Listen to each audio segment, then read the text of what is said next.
This is Rick. I put him on a rocket. It will accelerate to light speed. It is now gaining speed. It flies from Earth. Its speed is about 1,000 kilometers per hour. That is passenger plane speed. In a few minutes, Rick will reach the upper atmosphere. There is almost no air there. A little more time, and he'll be in orbit. Satellites orbit here. The International Space Station flies by.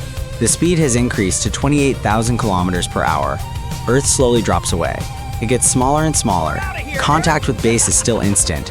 We talk to him almost like on the phone. Less than 4 hours have passed since launch. Rick is flying past the moon. He is now accelerated to 100,000 kilometers per hour.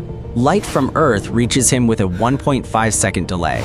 Communication also lags. His reply is heard 3 seconds after the question. The moon quickly disappears behind him. Venus is tens of millions of kilometers away. At this speed, the journey will take about 4 days, but acceleration continues. In a few days, Rick flies past Venus. His speed grew to 300,000 kilometers per hour. He now covers distances between planets in mere days. A signal from Earth reaches him in 2.5 minutes. The return trip takes just as long. Mercury flashes past the window, barely visible against the solar glow. As Rick's ship nears the sun, it begins to overheat. The automatic system corrects the course. We then orbit the sun to head for the outer planets. Rick is now flying from the sun at 1,000,000 kilometers per hour. After just 12 hours, he reaches Jupiter. The fastest human-launched craft took over a year to get there. Rick covers this distance in half a day. Jupiter flashes in the viewport and quickly disappears. Its atmosphere and moon stretch into a colorful, blurred arc. A couple more hours then, Pluto. Beyond that lies emptiness. Communication with Earth noticeably slows down at this point. A round-trip message takes almost 11 hours. But Rick will be even further by then, so the delay actually increases. He now flies almost 100 times faster than at launch, yet this is still not enough. To reach the nearest star in 4 years, his speed must increase 10,000-fold. This would make Rick almost catch up to light. Light moves at the universe's ultimate speed. Nothing, not even signals, can be faster. The sun's light grows weaker now. Rick flies almost alongside it. If he could see Earth now, he'd find time there had stopped for him. People would be frozen in a single pose. Rick flies at 99 hundredths the speed of light. This is almost the limit. He cannot go faster.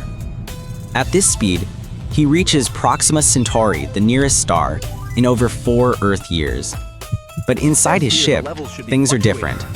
For him, only about 6 months have passed. Space is compressed, and time has slowed down. This is not fiction. These are the normal laws of physics at such speeds. If he looks back, he still sees the sun and Earth.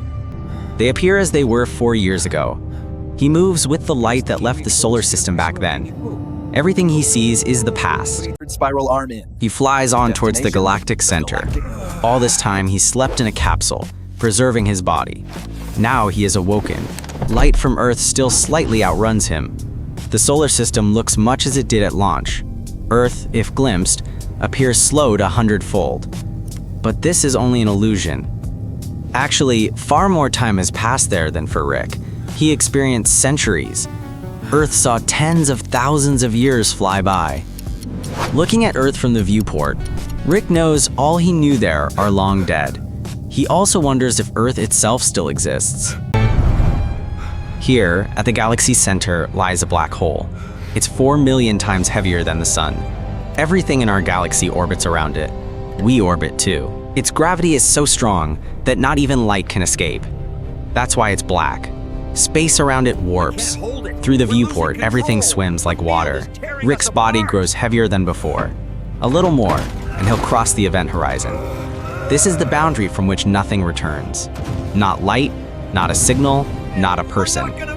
So, we'll send him in a different direction, before it's too late.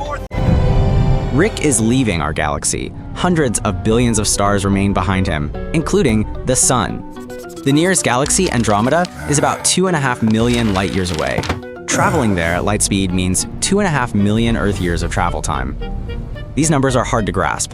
Yet, on a cosmic scale, it's like a nearby town. There are billions of such galaxies in the universe. Each one contains billions of stars, similar to our sun. Rick will never reach light speed, nor can any object with mass. That is why light is the limit, an unreachable limit. Reaching it would require infinite energy. Light moves that fast because it has no mass. We do have mass. If Rick did reach light speed, time would stop for him. Space would collapse to a point, directions would vanish. His body could not exist. His consciousness would disappear. He would cease to be himself. Rick's channel subscription, however, is real. Subscribe to the channel, buy now!